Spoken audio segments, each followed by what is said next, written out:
Hello, my name is Darren Morris. I'm a forester for the University of Kentucky Forestry and Natural Resources Extension. Today I'm going to talk about goods from the woods and how they can affect forest management. You see there's a rocking chair. Hopefully that rocking chair is made with wood that can support the weight of someone sitting in it, obviously. The wood also has to be able to be turnable in a lathe, so that's a wood grain issue. There's a cabinet in the background. It's light colored wood, as is the shelf.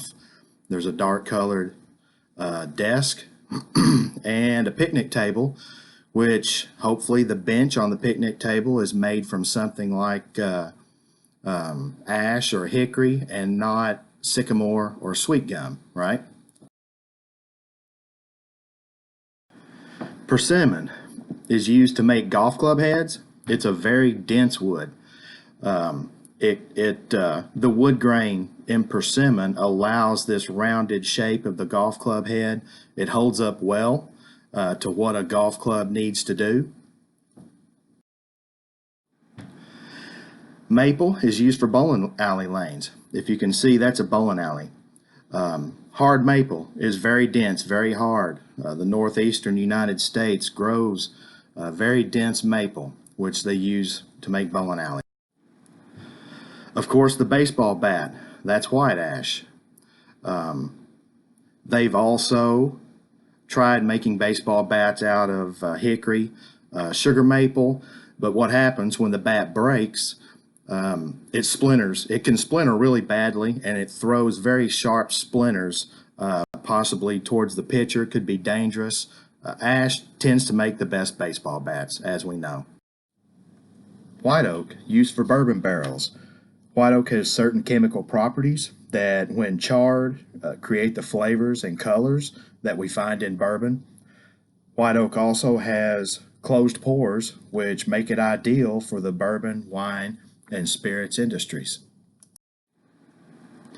Hickory, used for axe handles. We know why. It's very tough, it's durable, it doesn't break easily. Gun stocks, commonly made out of walnut. Walnut's used for a lot of things. Walnut's a very crafty wood, and for that reason, walnut's very high priced. Walnut, people look to stain other woods the color of walnut just because of that look, that appearance that it gives. So basically, we know the features of wood. We know the properties of wood that we like to see. White oak, red oak, ash, hardwood, very durable, not brittle. Cherry has that reddish color grain. Yellow poplar, maple, ash are fairly light grains. Walnut is dark. Some have more of a grain pattern than others. We know these things, and we're able to use this information with the products that we make. That makes wood high value, some more than others.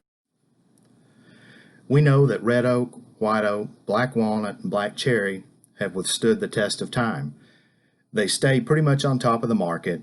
They're always in demand. We know what they're commonly used for, and we know why we want to use them and why they are desirable. There are other species that are considered medium value and lower, less desirable.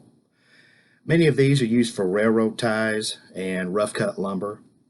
Red maple and hickory just don't bring the same high value as oaks.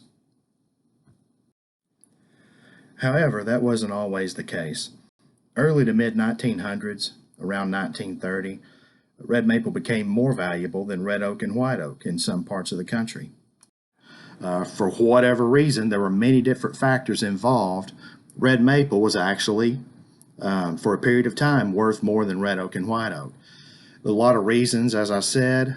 Most of the virgin forests had largely been cut, especially the ones that were the easiest to get to.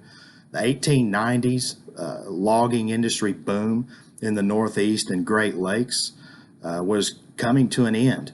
Most of the central United States had been harvested by the 1930s.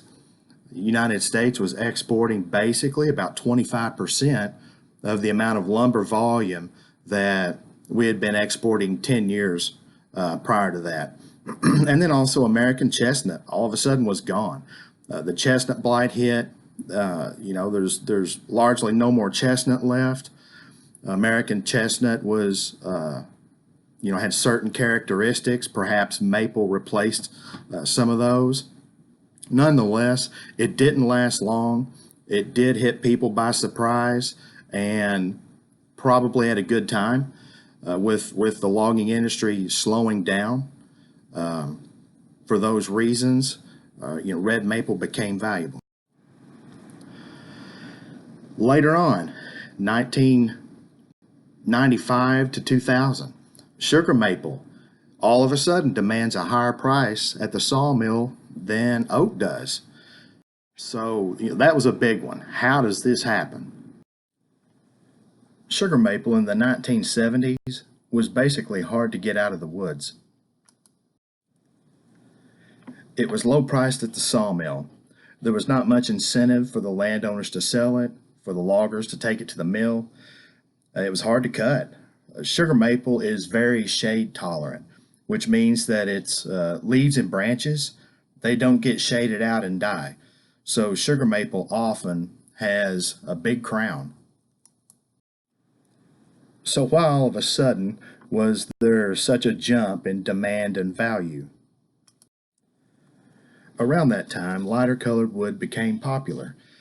Maybe it became a trend to use light colored woods for cabinets, furniture, flooring.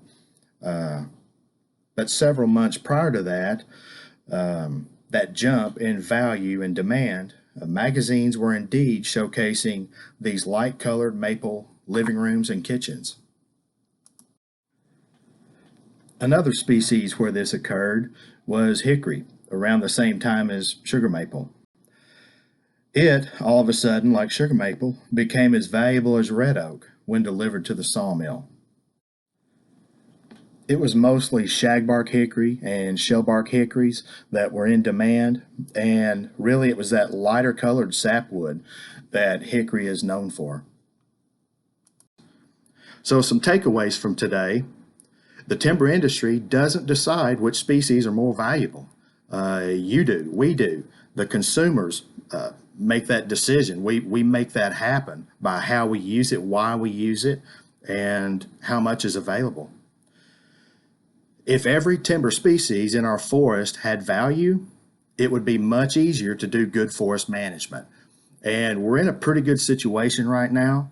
We're able to move all of the timber when doing forest management work. That's a good thing. That helps us to do complete management work, to reset the forest the way we need to, so that the regeneration in the forest provides good, healthy future forests.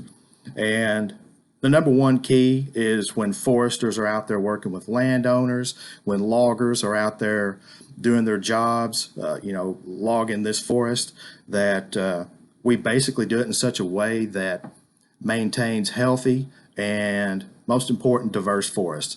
We don't know what's going to be valuable 30 and 50 years from now. We have a good idea because we know the ones that have the good track record. But there could be something else that surprises us and joins a high value species, at least for a period of time.